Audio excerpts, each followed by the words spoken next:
Hello and welcome everyone. Today's presentation is hepatorenal syndrome and how to manage it and approach it in an intensive care unit. Patients with cirrhosis are highly susceptible to develop acute kidney injury. Acute kidney injury occurs up to 50% of hospitalized cirrhotic patients and 80% of those in the ICU. AKI in these patients is linked to increased mortality, higher risk of progression to CKD, even if the kidneys recover for the time being. The incidence and characteristics of AKI in cirrhotic patients vary widely due to differences in the illness severity, the clinical setting, the etiology, and the definitions used. A review and meta-analysis of 18,474 cirrhotic patients across 30 studies found a pooled AKI incidence of 30%. Now, mortality is increased six-fold if the patient develops AKI in cirrhosis. Mortality rates in these patients remain significantly higher 30 days, 90 days, and even 1 year after follow-up. So, key risk factors for developing AKI in cirrhotic include a chronic kidney disease, infection or sepsis, spontaneous bacterial peritonitis, and ascites. So, diagnostic criteria for AKI and the hepatorenal syndrome. Hepatorenal syndrome is described as renal dysfunction in patients with cirrhosis with significant ascites, possibly with tubular injury, proteinuria, and a pre-existing CKD. It is caused by reduced renal perfusion due to the hemodynamic changes, portal hypertension, overactivity of vasoactive systems, and systemic inflammation. The AKI and HRS diagnostic criteria has been revised over the last decade. In 2023, the joint meeting between the ADQI and ICA met to refine these definitions, explore the biomarkers, and review the therapies. Recommended align with AKI definition in cirrhosis patients with the KDIGO criteria. Inclusion of urine output criteria for AKI due to its sensitivity and association with worse outcomes. The use of serum creatinine for the previous 3 months as the baseline value. If unavailable, use the lower value of creatinine on admission or back calculate from a estimated GFR of 75 ml per minute per 1.73 meter square. So the definition. Consider HRS AKI in cirrhotic patients with ascites and AKI with adequate intravascular volume unless there is a strong evidence for another cause like sepsis or nephrotoxic exposure. Assess intravascular volume in all AKI patients using standard methods. Albumin, routine 48-hour IV albumin for diagnosis is not recommended. Evaluate response to volume resuscitation within 24 hours to avoid fluid overload and ensure timely vasoconstrictor therapy initiation. Coexistence with other AKI causes. HRS with AKI can coexist with other AKI causes or pre-existing CKD. Vasoconstrictor treatment should start if HRS AKI is the likely primary cause. Make a provisional HRS AKI diagnosis based on the best available evidence to be excluded later as more information become available. So the previous classification was HRS was previously classified into what was called as type 1 and type 2. Type 1 being rapid renal function decline within 2 weeks or a serum creatinine increase of more than 2.5 milligram per deciliter. And type 2 was a more slower increase and more chronic decline in the renal function. The new classification, however, is HRS AKI, HRS AKD, and HRS CKD based on the timing and duration of the renal dysfunction.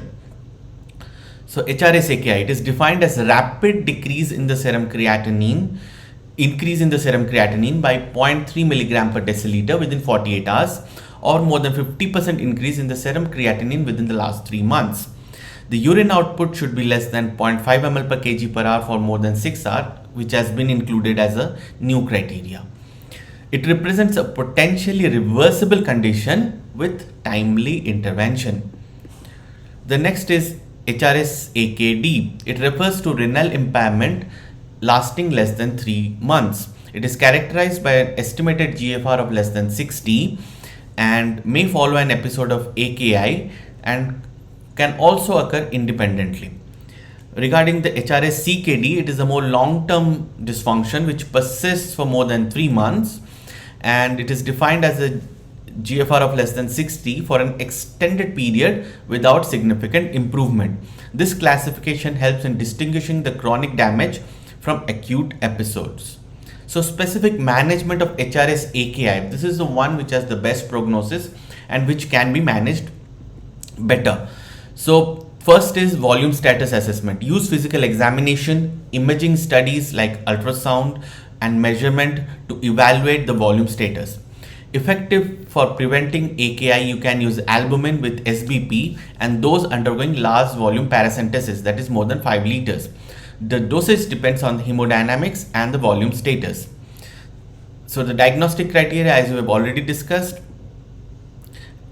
this is the diagnostic criteria of HRS-AKI. And after this, we also need to exclude the other causes of AKI. So we can use splanchnic vasoconstrictors, that is terlipressin. First line, it should be combined with albumin around 20 grams per day for AKI reversal. Norepinephrine is an alternative to terlipressin if the terlipressin is unavailable or contraindicated. Monitor volume status, adjust the albumin dose and use diuretics if required. Terlipressin should be administered as continuous IV infusion, better over boluses. Increased dose if no change in the creatinine, that is decrease of 25%, is not achieved after 24 hours. Discontinue if the creatinine returns to the baseline or severe adverse reactions are seen, or there is no improvement after 48 hours, or there is a requirement of RRT, or it is already 14 days. RRT initiation individualized based on the kidney and liver health trajectory. Consider liver transplantation feasibility. Discuss long-term prognosis and treatment goals with patient caregiver if the transplantation is not an option. Now, what is the role of biomarkers in this? Now, functional biomarkers like creatinine and cystatin C can be used, which we've already discussed. Damage-related biomarkers like albuminuria, urine NGAL.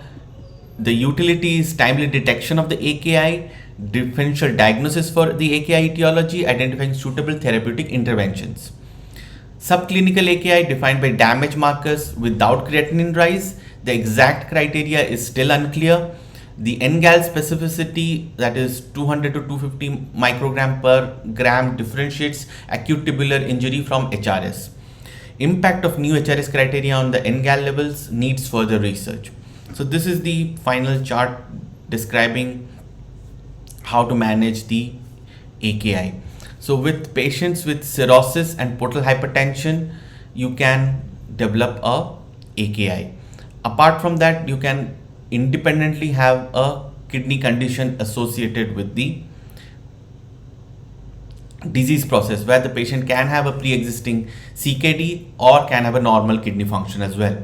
Now, when there is a new trigger, that is a bacterial translocation or splanchnic artery vasodilatation or bile acids, these all act and thereby cause increased vasoconstriction, decreased effective circulatory volumes resulting in sodium retention, ascites, hyponatremia, reduction in the renal blood flow.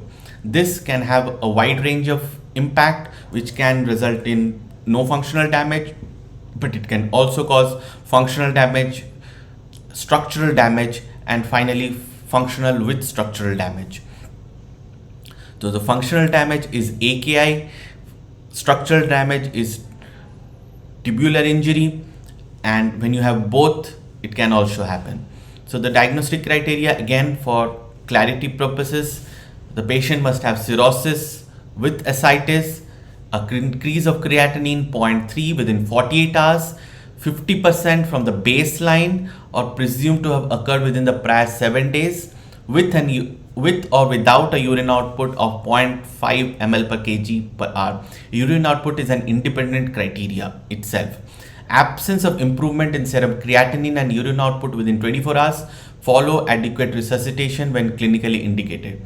absence of strong evidence of an alternative explanation of primary cause of AKI. So once you have done all this, you can make a diagnosis of HRS AKI. This is the phenotype which has the best outcome and the best possible result can be achieved if managed properly.